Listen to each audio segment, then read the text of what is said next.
Hello, gorgeous people. My name is Archetype, and I'm the head coach at the Audacity to Soar network. I was on a live just now, and my little one jumped into the live, so I decided to end the live and record a video and share with you. Interesting. Sometimes when you coach, like I do, I tell my coaches to go live as often as possible, and I hear all the objections. And I just wanted to actually use what just happened as a learning point. I know you might not be watching this video on the day and all of that, and you might not have seen the live, but I still think it's an important lesson, right? When you're showing up for your business, it doesn't matter that things like that happen, that things that are human happen. We're all human beings. We're not looking for perfection. We're actually looking for our humanity. So my daughter was in the video. I always say she's the cutest member of the family because she's little. I'm really cute myself. But I say that because those things happen, and I would advise that you roll with the punches. Go ahead. It's your business. You're the one who can speak up for it. You're the one who can show up for it. And really, one of the things you want to do is you want to keep people, your business and what you do top of mind to your audience. So remember that. Don't strive for perfection. Done is always better than perfect, and top of mind is always better than no mind share. Anyhow, so my name is Hajara Piton. I'm the head coach at the Audacity to Soar network, and today I was talking about money archetypes, your money archetype, right? And I just wanted to share a few things really quickly.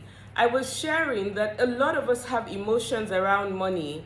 A lot of the time, the emotions are fear, fear that we wouldn't have it, and that can usually come from how we grew up, whether having it or not having enough, or actually having a lot at some point and then not having again.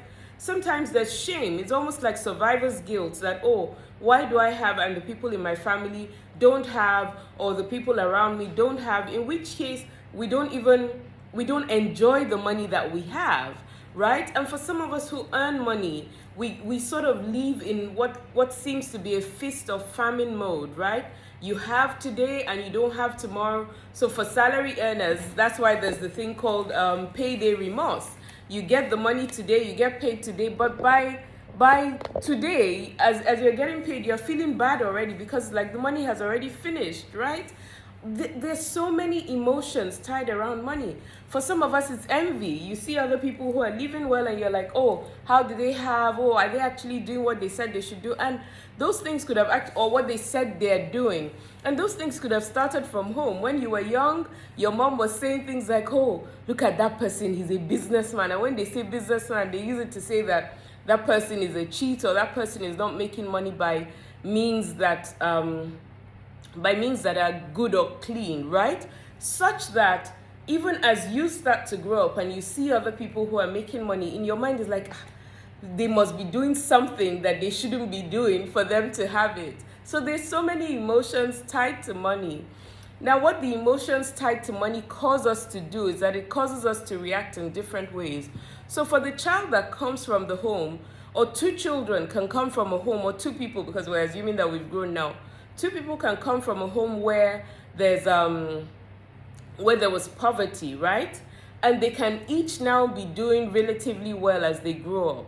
But one of them will be a saver, save aggressively and refuse to spend, and refuse to enjoy their life, refuse to buy a car or a good car, refuse to go on vacation, but will have his plenty money in his account out of fear. So the person becomes a saver. I'm not saying all extreme savers or hoarders. Let's use hoarders because saving is not a bad thing. But I'm not saying all hoarders are born out of fear, but I think hoarding generally is born out of fear, right? Yes, but I'm not saying all savers are saving because they're fearful, but then that can happen. And then another person comes out of that same environment, and what does the person do? The person spends because, well, I was poor before, and now that I have, so that person becomes a big spender. They spend, and then when they don't have, they go into debt and continue spending because they never want to be reminded of where they want to be. So you can see that how the emotions around money can cause us to react to money in different ways. Some of us then also, retail therapy is a real thing. I think travel therapy is a real thing too. Because some people shop when they want to feel good. Some of us travel when we want to feel good. I'm needed a trip very badly. I'm looking forward to Maldives coming up soon. I use all of this to say we all have an emotional relationship with money. We all do. So let's agree that we do. A good thing to do would be to go back and look at ourselves and actually say to yourself, what kind of relationship do I have with money? Am I fearful of it? There was a time in my life that even when I was praying to have a certain amount of money and I had the money, then I would start to be afraid that I would not have the money, or that I would spend it, and if I spend this, I can't make it back, right? So if you identify what the pattern is, then you can actually step back and say, this is my pattern, but this is not how I choose to live going forward. You can say, I choose now to express differently. And more importantly, apart from choosing to do it differently regarding your finances, you can actually say, I want to put a plan in place. Because one of my biggest issues around money is not actually making it, because you and I are probably in our most productive years, and we're actually in one of the most productive times in creation. I'm almost sure that everybody says that, but we are. Like, look at the internet. You can sit in your house and serve anybody. On my coaching, with my coaching program, I have people in Europe, I have people in the Americas, and I have people here in Nigeria. These are markets that if you had said maybe to my mom in her own time that you'd be sitting in your house and you'd be offering services to people around the world, it would have seemed odd, because there wasn't no internet then, Remember before Y2K and internet and all of that? As in, these things, it has not been a long time since we've had this economy around the internet and around, being able to connect beyond our geographical location. So it's a good thing. We're really in a good time to make money. So making money should not be the issue, which is why at the Audacity to Soar, we help you monetize your gifts and talents. We help you create transitions. So if you're working full-time, you're a full-time housewife, we look at what you're good at and we help you turn that into wealth, because it is important. That's what we're trying to do with you. That, look, there's a lot of wealth at this time. There's a lot of abundance. Let's be deceived by the things that we're seeing. And we think that you can create the wealth at this time. However, what is the long-term goal? Having created the wealth now, what do we use the wealth for? We use it to create more wealth that will sustain us in our old age. So having known first that you have an emotional relationship with money, then also having looked at what your possible archetype around money is, whether you're the big spender, you're the saver, you're the shopper who then gets into debt, or whether you're the one who invests. Naturally, you're risk averse, you want to put money in what you know, etc. Or, and that's not bad, because even in the investors, they're the ones who are willing to take higher risks and the ones who just want to take small risks. Whichever you are, the important thing is identifying that this is how I am. It's like what we call in risk. When you identify that there's a problem, you either mitigate against the problem, there's 3 things. You mitigate against the problem, you avoid, you mitigate, so you avoid, meaning you hand out the cards, you let somebody else deal with the problem. So sort of like taking insurance, etc. In which case it could be like hiring a coach, hiring a wealth coach, hiring a money coach, somebody who puts your money into something for you. So you either do that, or you mitigate against the problem. You say, okay, this is the problem I have. I spend a lot, so I want to immediately set up automatic systems where they automatically deduct the money that goes into my investment account, that goes into my holiday account, So you can set systems to mitigate against what is your weakness, right? Or you say automatically take some and fix it, right? So you mitigate, you avoid, or you something else. I'm sure I'll remember over time. I did another video about those 3 things in terms of risk: avoid, mitigate, and delegate, or something like that. Or yeah, it's somewhere in the videos. I'll tag it for you. Now, once you've identified that you have an emotional relationship, you've identified what your own archetype is, which means how you behave with money, then you want to now start to think about how can I actually make wealth in the long term, and how can I make my wealth work for me in the long term. And that is what I wanted to share.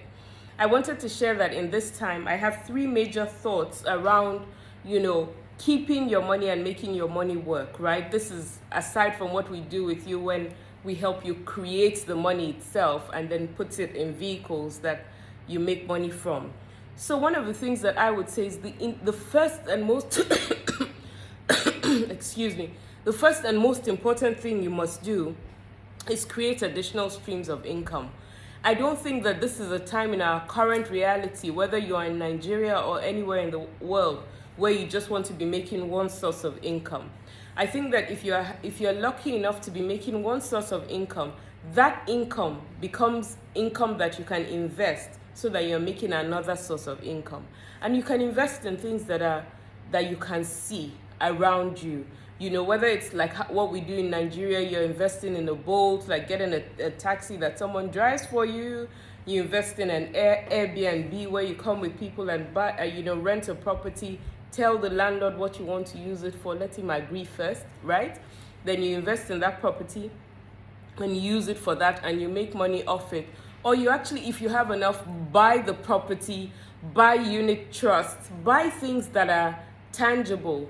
And one of the things that I find interesting, like if you went to a bank now to ask for a loan to buy their shares, they will not give you a loan to buy their shares.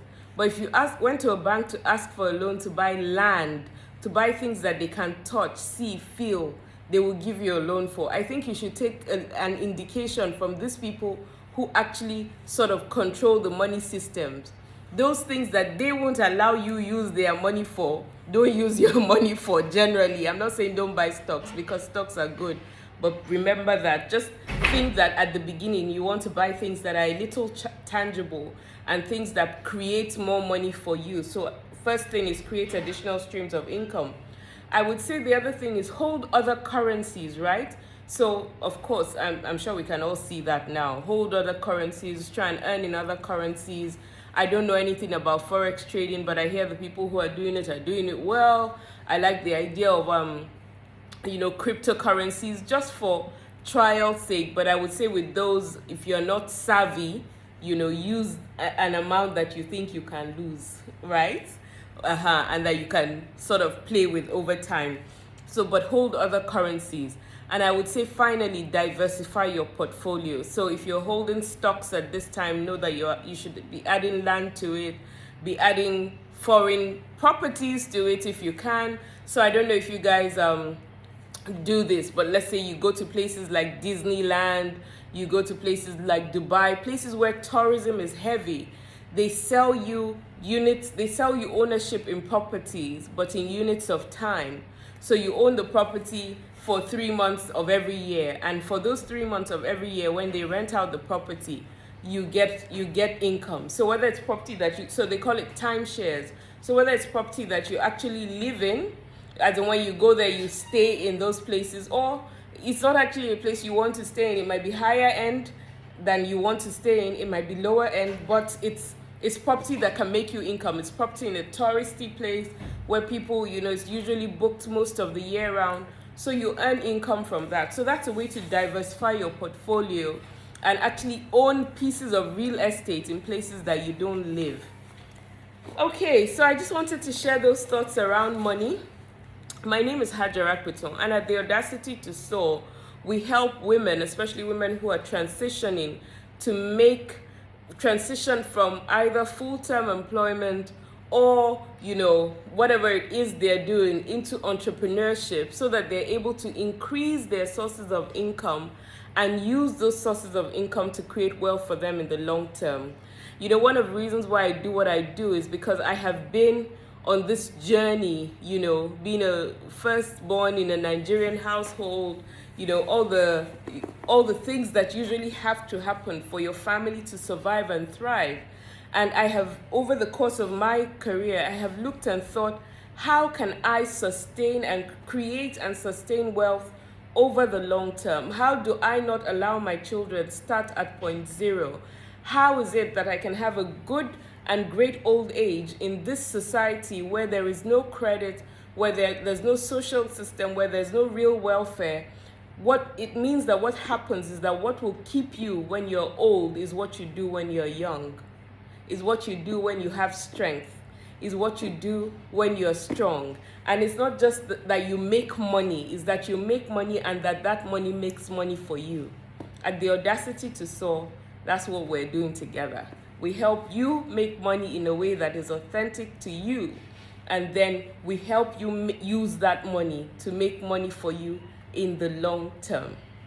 So if you're interested in our coaching, if you're a lady who's transitioning, if you're interested in a VIP day, which is when we have a one-on-one strategy session, and with VIP days, usually we work with people who are, you've worked for, like me, you've worked for 20 years. At this point, you're thinking, I'd like to be a thought leader. I'd like to establish myself as, a voice in this sector, etc. Doing that is usually takes a deliberate plan. It takes education, it takes knowledge, it takes positioning, it takes writing in the, being visible in the right journals, in the right places. We help you through that process. If you're someone who, like me, you've worked for a long time, you've been building your portfolio in that regard, and you think, well, I also would like more. I would like to increase my sources of income so that I do more with, with what I have. Because right now, the money you're keeping in the bank is losing value every day. Especially if you're keeping it in Naira, it's losing value every day. Not only is it losing value every day in whatever currency you're keeping it, so even if you're keeping it overseas, it's losing value. It's losing value as a result of inflation. It's losing value because of what you get on it, etc. But you're thinking, let me use that money to create more money that makes life easier for me. In that case, we're the ones you want to talk to. Okay, ciao. Have a great evening. If you were on my live earlier, thank you so much. You're too kind. My eyes look tired. I've been down with a cold. Pray for me, even though I'm much better now. As at yesterday, I couldn't have had this conversation with you all. God bless. Have a good evening.